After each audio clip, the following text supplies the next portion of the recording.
동급생을 성폭행한 혐의로 구속 수사를 받던 인하대 1학년 남학생이 검찰에 기소가 됐습니다. 검찰은 사건의 중대성을 감안해서 전담팀을 결성했다고 밝혔는데요. 추후 재판에서 어떤 것들이 쟁점이 될 수 있는지 살펴보겠습니다. 네, 그리고 얼마 전에 논란이 됐던 울산 개물림 사고, 해당 개에 대한 안락사 조치가 중단된 상태입니다. 박성배 변호사와 함께 두 가지 사건의 쟁점과 논란 분석해 보겠습니다. 어서 오십시오. 안녕하십니까? 안녕하십니까. 인하대 성폭행 추락 사건의 피의자 경찰 조사를 마치고 검찰로 넘겨졌는데요. 살인 혐의가 적용은 되지 않았습니다. 물론 바뀔 수도 있습니다만 화면부터 먼저 보겠습니다. 현장에서 구호 조치 안 하고 왜 도주하셨습니까? 죄송합니다. 유가족에게 하실 말씀 없으세요?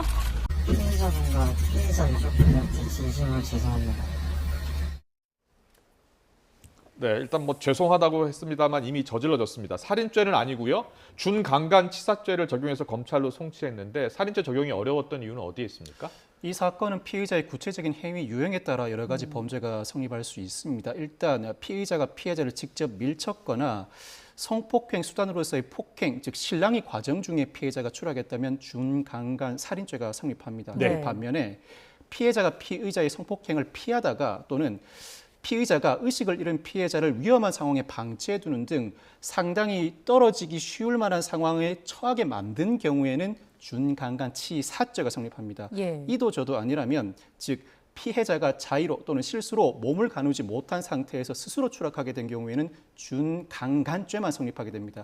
이 사건에서 경찰이 상당히 수사에 난점을 겪고 있는 이유는 CCTV가 없고 목격자가 없습니다. 단순 성범죄 사건이 아니라 성범죄 이후에 피의자가 사망해 오로지 피의자의 진술에 의존해서만 수사가 진행될 수밖에 없는 상황입니다. 이에 따라 경찰이 부검을 실시해봤습니다만 통상 부검을 통해서 살인인지 치사인지 여부를 밝혀낼 수 있습니다만 예. 이 사건의 경우에는 추락으로 인한 사망입니다. 그렇다면 부검, 즉 피해자의 몸에 남아있는 신체 상해 여부로 살인, 치사를 밝혀내기는 어렵습니다. 그렇다면 현장 검증을 진행해 봐야 하는데 과연 피의자의 개입 없이 술에 만취한 피해자가 스스로 추락할 수 있는지 당시 상황에서 어느 정도 키에 이른 성인 여성이 그 정도 높이의 창문 틀에서 스스로 추락할 수 있는지 현장 검증을 해보고 주변의 지문이나 DNA 정보를 추출한 다음 양측의 흔적에 따라서 당시 두 사람의 동선이 어떠했는지를 추적해보는 과정도 밟아 나갔을 것으로 보입니다. 이 과정을 거쳐서 적어도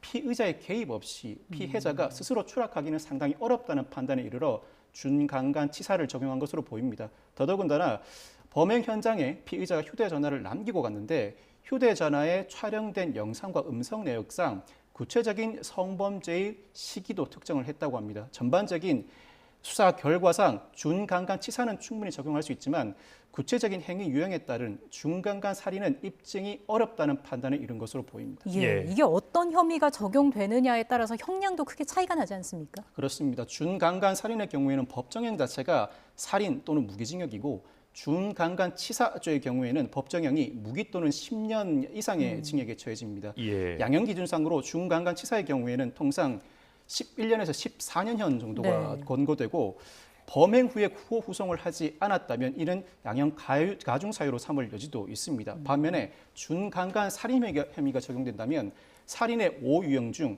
두 번째로 중한 중대범죄 결합사유로서 양형 기준상 징역 20년 이상 무기징역형이 권고되기도 합니다. 네, 지금 사건 발생 이후 새로운 정황들이 계속 발견이 되고 있잖아요. 특히 피해자가 만약에 미리 떨어지고 난 다음에 119에 신고만 제대로 됐다면 살아있을 수 있었다, 살 수 있었다는 이야기가 많이 나옵니다. 그렇습니다. 당시에 살아있었다면서요? 그렇습니다. 당시에 약하지만 호흡도 맥박도 있었습니다. 약 1시간 20분에서 30분 정도 방치하다 결국 숨지게 된 것으로 보이는데 방치한 행위를 두고 준강간 살인으로 이유할 수 있지 않겠나라는 의견도 제시되고 있습니다. 예. 그렇지만 현재까지 대법원 판례에 붙여보면 이 정도 사유만으로는 준강간 살인죄 적용이 쉽지는 않습니다. 그 이유가 유기치사의 경우에, 즉 유기죄 성립을 전제로 하는 유기치사의 경우에 이 유기죄는 법률 또는 계약에 따른 보호 의무가 있어야 성립하게 됩니다. 예. 즉 부모 자식 간이나 부부 사이 법률상 보호 의무가 있거나 계약에 따라 아이를 돌보는 교육기관이 계약상 의무를 부담하게 되겠죠. 이 경우에 제대로 구호 조치를 이행하지 않았을 때 유기치사죄의 죄책을 지게 하고 있는데 단순히 선행 범죄 행위를 저지르고 난 다음 위험에 처한 피해자를 구호 조치하지 않았다고 해서 별도의 범죄는 성립하지 않는다는 것이 대법원 판례의 태도입니다. 쉽게 설명해 드리면 이 사건에서 상당히 높은 10층 이상의 건물에서 피해자가 추락하였다고 가정해 봅시다. 이때 구체적으로 밀치지는 않았습니다만 피의자 행위가 개입되어서 피해자가 추락해서 직사했다고 전제한다면 이때는 준강간치사죄만 성립하게 되겠죠. 그렇지만 이 사안에서 3층 높이의 건물에서 피해자가 떨어졌습니다. 네. 살아 있었지만 그 뒤에 피의자가 피해자를 구호하지 않았다고 준강간 살인죄를 적용하게 되면 법적 평가 역전 현상이 벌어지게 됩니다. 더 위험한 상황에서 추락한 피해자의 경우에는 준강간치사만 성립하는데 예. 더 낮은 층수에서 추락한 피해자를 구호하지 않았다고 준강간 살인죄를 쉽사리 적용하기는 어려운 단점이 있는 것입니다. 예. 피의자가 또 떨어지는 건 봤지만 겁나서 도망갔다 이렇게 주장을 한 거잖아요. 그러니까 네네. 피해자의 상태를 잘 몰랐다 이런 의미로 볼 수 있는 겁니까? 피해자의 상태를 제대로 인지하지 못했다는 취지의 주장이기도 하고 예. 자신의 개입이 전혀 없었다는 취지의 주장이기도 합니다. 아. 더더군다나 피의자는 이 사건 범행 이후에 피해자의 옷가지를 제3의 장소에 방치해두고 도주를 하였습니다. 그렇죠. 이 행위 자체는 상당히 계획적이거나 살인도 염두에 두고 있지 않았을까라는 의심스러운 대목이긴 합니다만 성폭행만 시도하려고 하였지만 그 과정에서 극단적인 상황이 발생해 너무 놀란 나머지 상당히 흥분되고 놀라운 심리 상태에서 자신도 모르게 옷가지를 제3의 장소에 방치하는 등 일반적으로 보기에 살인이 개입됐을 것이라고 보이는 상황임에도 불구하고 자신은 단순히 크게 놀란 상태였다는 취지의 항변을 지속하고 있는 것으로 보입니다. 네, 지금 저희 화면에 부작위에 의한 살인, 또 미필적 고의에 의한 살인의 정의를 저희가 그래픽으로 만들었는데 마땅히 해야 할 것으로 기대되는 행위를 하지 않아서 피해자를 사망에 이르게 할 때는 부작위에 의한 살인을 적용할 수 있는 겁니까? 그렇습니다. 예. 부작위에 의한 살인죄도 충분히 적용 가능합니다만 이 사안에는 온전하게 부합하지 않습니다. 여기서 말하는 마땅히 해야 할 것으로 기대되는 행위는 선행 행위로 인해서 직접 목숨이 경각에 달린 상황이어야 합니다. 즉 의도적으로 같이 길을 가다 물에 빠지게 만든 다음에 그 특히나 인적 관계에 비춰봐서 구호해야 할 의무가 명백히 존재함에도 불구하고 구호 임무를 전혀 이행하지 않았을 때 부작위에 의한 살인죄가 성립합니다. 예. 그렇지만 이 사안처럼 예. 성폭행 범죄를 저지르고 난 다음 구호 조치를 이행하지 않았다고 해서 곧바로 살인죄를 적용하진 않고 오히려 강간치상의 그 법적 평가 내에 구호하지 않은 조치도 포함되어 있다고 보는 것이 아직까지의 대법원 판례입니다. 상식적으로 판단을 하면요, 동급생이었고 3층에서 떨어진 것을 봤다는 겁니다. 그렇습니다. 그렇다면 당연히 가서 확인을 하고 얼마나 낮췄는지 봐야 되는 게 상식적이지 않나요? 맞습니다. 일반 국민의 법 상식상으로는 살인죄 적용도 이 사안에서 충분히 가능하다고 평가할 수 있습니다. 만약 검찰 단계에서 이 부분 살인죄를 의율하기 위해서 특히나 구체적으로 범행 당시에 밀친 혐의를 밝혀내지 못한다면 네. 추락한 뒤에 그 범죄로 인한 피해자의 상태를 확인하고 구호 조치를 하지 않았다는 사정을 살인죄로 의율하기 위해서는 검찰이 새로운 법리를 구성해 기존의 대법원 판례나 기존 하급심 판례들을 변경하기 위한 조치들을 취해야 할 것으로 새로운 예상됩니다. 증거를 만약에 확보하게 된다면요, 지금 포렌식은 다 끝났습니까? 휴대전화에서 포렌식이 완료되었는지 여부는 아직까지 밝혀지지 않았습니다. 새로운 경찰이 증거를 일단 찾는다면 공소장을 바꿀 수도 있는 거 아닙니까? 새로운 증거를 찾게 된다면 아마 검찰 단계에서는 이러한 조치가 취하여지지 않을까 싶습니다. 일단은 범행 전의 행위로서 평소 피의자가 피해자를 어떻게 생각하였고 굳이 피해자가 아니라고 하더라도 일반인을 상대로 성범죄를 저지르고 살인도 계획할 만한 정황이 있었는지 여부를 살펴볼 수가 있고 예. 범행 직후에 피의자가 피해자의 상태를 살펴보지 않고 옷가지를 제3의 장소로 방치해 둔다든지 아니면 범행 전후에 참고인들과 어떤 대화를 나누었는지 네. 평소에 자신이 사용하는 SNS나 메모를 남겼다면 그 메모 내역상 성범죄 외에도 살인을 계획하고 있었는지 여부를 밝혀낼 필요는 있어 보입니다. 더더군다나 이 사건의 경우에는 제3의 목격자가 없기 때문에 반복해서 피의자 신문과 현장 검증이 이루어져야 합니다. DNA나 그 지문을 통한 일정한 동선을 확인된 상태인데 이 동선을 미리 피의자에게 고지하지 않고 당시 범행 현장에서 어떠한 일이 있었는지 스스로 상세하게 밝히게 한 다음 예.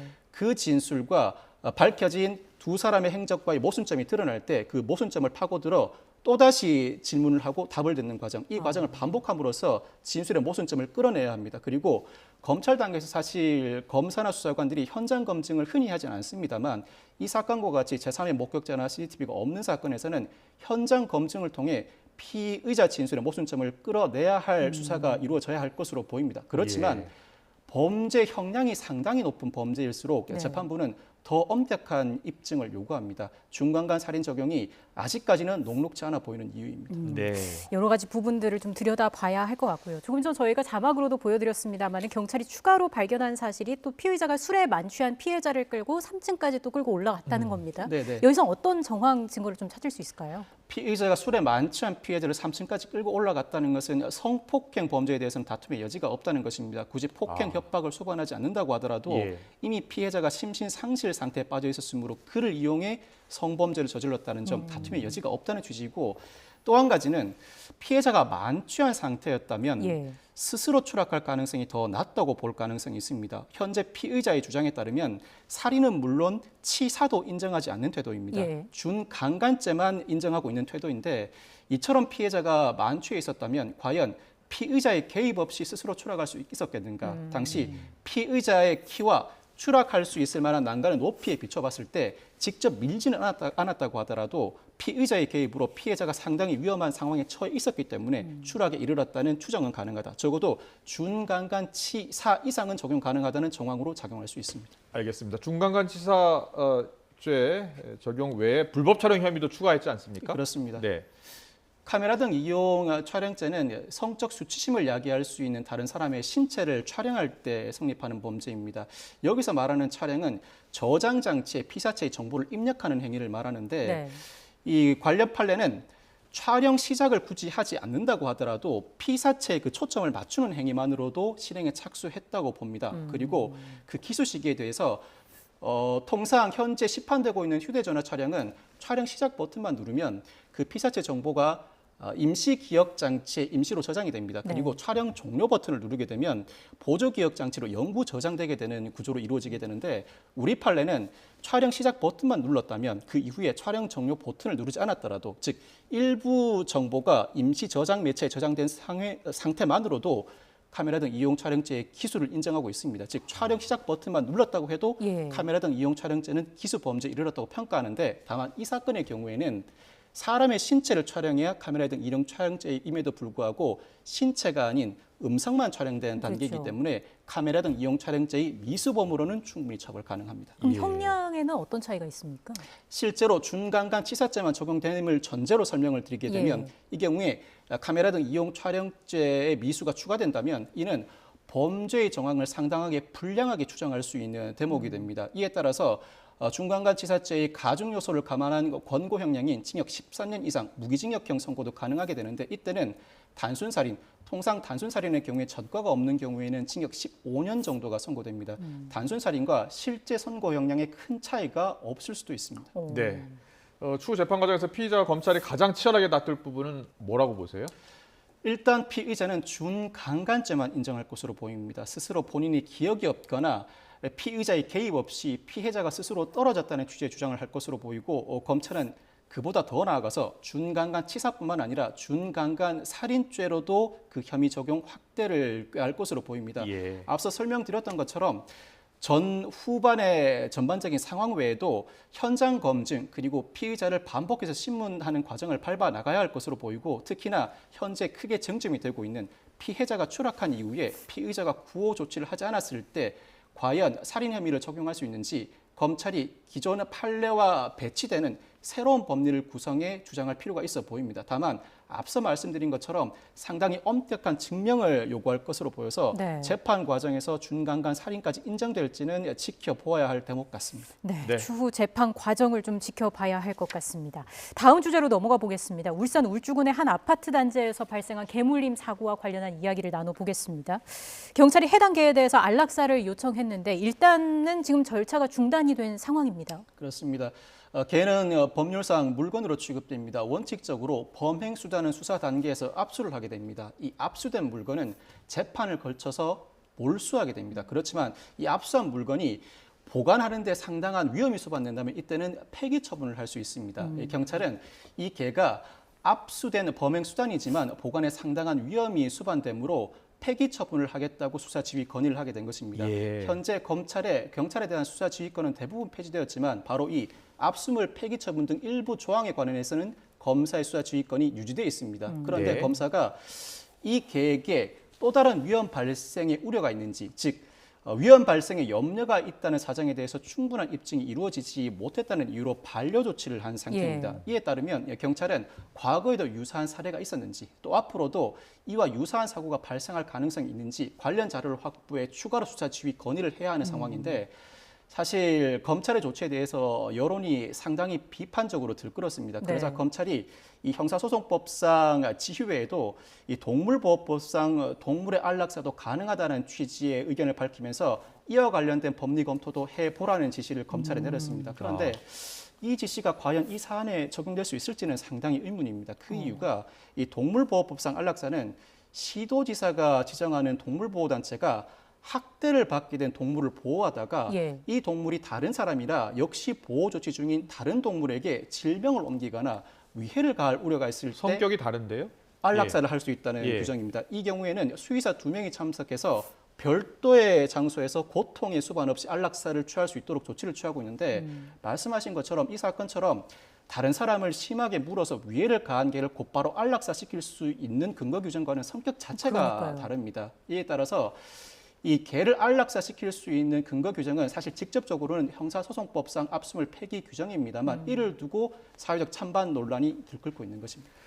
네, 이 사건은 울산의 한 아파트 단지에서 일어난 사건이고요. 저희 화면을 잠깐 보여드렸는데 8살 아이가 개한테 물림을 당해서 크게 다치는 사건입니다. 그래서 경찰은 안락사를 이제 시키겠다라고 요청한 건데 검찰이 증거를 더 가지고 와라 그렇습니다. 그래서 중단된 상황 아니겠습니까? 네네네. 어떻게 될 것 같습니까?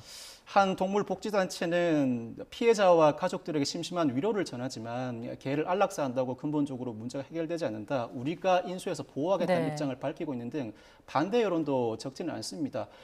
개 반려 인구가 상당히 많이 늘고 있는 상태에서 개를 단순히 물건으로 취급해서 압수물 폐기 규정을 온전하게 적용할 것인지 앞으로 국민적인 인식 상황의 개선에 따라서 또 다른 법률적 규정을 마련하여야 할 것으로 보입니다. 현재 상태로 봐서는 압수물 폐기 규정이 그대로 적용함이 합당해 보이지만 과연 이 규정을 그대로 지속해서 이와 같은 사고가 발생했을 때 이 규정만으로 대처해야 할지는 상당히 의문점이 있습니다. 예. 이에 따라서 그 개의 위험성뿐만 아니라 견주가 어느 정도 위험 방지 조치를 취하였고 이에 따라 개가 호전될 가능성이 있는지 구체적으로 따져보고 이에 따라서 관련 처분을 할 수 있는 근거 규정을 마련할 필요는 있어 보입니다. 예. 앞서 그래픽 보여드렸는데 동물보호단체가 개를 보호하겠다라면서 견주에게 책임을 물었습니다. 네네. 일단 견주는 그 권리를 포기를 했는데 어떤 처벌을 받게 될까요? 사실 외출을 하는 와중에 개에게 목줄을 하지 않았다거나 예. 맹견의 경우에는 입마개를 하지 않은 경우에는 그 경우에 사람을 다치게 한 경우 동물보호법상 2년 이하의 징역 등에 처해지게 됩니다. 그런데 이 사건에서는 동물보호법을 적용할 수가 없습니다. 네. 그 이유가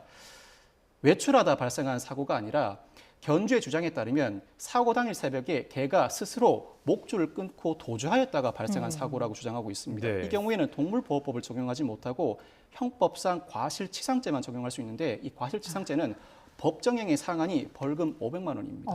이에 따라서 현재까지 상황에 비춰보면 과실치상죄만 적용할 수 있고 앞으로 검찰 단계에서는 이 견주의 주장이 사실인지 즉 예. 견주의 관리 소홀로 인해서 발생한 사고인지 아니면 견주의 주장대로 이 개가 스스로 목줄을 끊고 도주하게 된 것인지는 그 경위를 밝혀내야 할 부분으로 보입니다. 알겠습니다. 그리고 마지막으로요. 저 사건 발생 당시에 그냥 지나가는 행인의 모습이 CCTV에 잡혔어요. 네, 그렇습니다. 그래서 저 행인에 대해서도 어떤 처벌을 해야 되는 것 아니냐라는 여론이 좀 있긴 있었는데 네네. 실제로 어떻습니까? 법적 처벌은 쉽지가 않습니다. 예. 그 영상을 보는 국민 누구라도 상당히 안타깝게 느꼈을 것 같습니다. 그와 별개로 특별히 행인과 아이 간에 일정한 법률적 관계나 계약적 관계가 성립돼 있지 않는 이상, 즉 단순한 도덕적 의무를 이행하지 않았다고 예. 법적 처벌을 가할 수는 없습니다.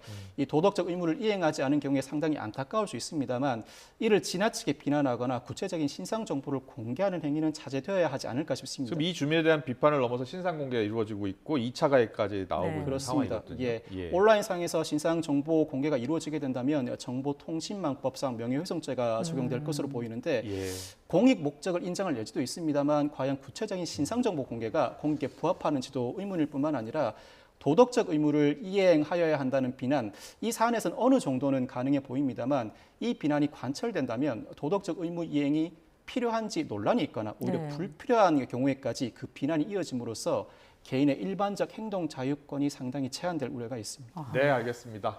오늘 박성배 변호사와 함께 성폭행 추락사 피의자 기소 그리고 울산 개물림 사고 의견 안락사 중단 이 두 사건의 쟁점 논란 짚어봤습니다. 잘 들었습니다. 고맙습니다. 감사합니다.